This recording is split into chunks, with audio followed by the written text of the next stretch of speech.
We're here because free speech is under attack. We're here because people are being convinced that socialism works. We're here because people are being judged guilty until proven innocent. We are fighting back with facts. This is not a safe zone, so buckle up, Buttercup. This is the raw, naked truth.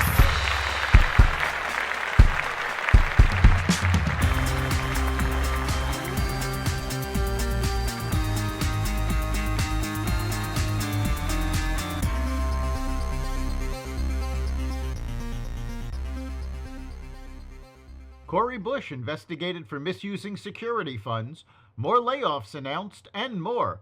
Welcome to the Raw Naked Truth. I'm your host, Eric Lopkin, and here's the news you need to know. The Justice Department is investigating squad member Cori Bush over the alleged misuse of government funds intended to pay for her security. The probe is related to allegations of federal security money being spent improperly. A subpoena announcement was read on the House floor Monday that was related to the investigation into Bush. Bush's office provided a statement confirming that the Department of Justice is reviewing my campaign spending on security services. The Congresswoman blamed right-wing organizations for the DOJ probe, as well as other investigations into the matter by the Federal Election Commission and the House Committee on Ethics. The Department of Justice and the Federal Election Commission are controlled by the executive branch. Bush paid her husband to provide security despite the fact that he was not licensed to do so. Bush spent almost $700,000 on her own security while fighting to defund the police. The prospect of Donald Trump returning as president is prompting some of America's staunchest allies in Europe to push their neighbors that are more reluctant to spend into further action on defense and security. Results are slowly emerging, but the question dogging Europe is whether the continent can convince Trump it isn't freeloading as he has said it is. Campaigning in Las Vegas on Saturday, Trump criticized Europeans for insufficient military spending. "We're paying for NATO and we don't get so much out of it," he said, predicting European allies wouldn't support the U.S. in an emergency. "If we ever needed their help, let's say we were attacked, I don't believe they would be there." As China's economy faces an array of headwinds and growth slows, Beijing has tightened the flow of information.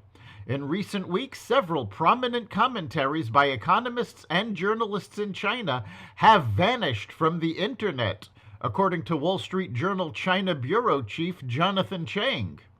The moves are raising concerns that Beijing is stepping up its censorship efforts as it tries to put a positive spin on a struggling economy.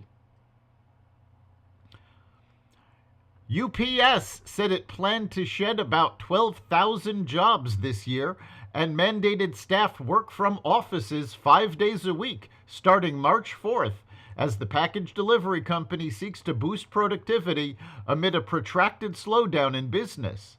The cuts are primarily targeted at management staff worldwide as well as contract workers, UPS executives said Tuesday, adding that those jobs weren't likely to return even when business picks up. The company has around 85,000 management employees. PayPal is also planning a new round of layoffs as it continues efforts to cut costs, in a move that one analyst says will offer fodder for both the bull and bear camps on the polarizing stock. The company intends to reduce its workforce by 9% through a mix of layoffs and the elimination of some open roles over the course of this year, PayPal chief executive Alex Chriss said Tuesday in a letter to staff that was reviewed by MarketWatch. "We are doing this to right-size our business, allowing us to move with the speed needed to deliver for our customers and drive profitable growth," Chriss said in the note. At the same time, we will continue to invest in areas of the business we believe will create and accelerate growth. Byron Allen is making a play for Paramount.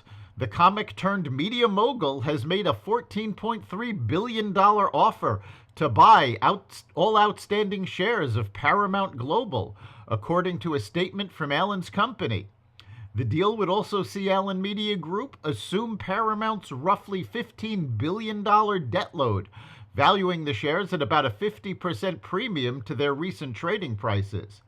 Mr. Byron Allen did submit a bid on behalf of Allen Media Group and its strategic partners to purchase all of Paramount Global's outstanding shares, the statement said.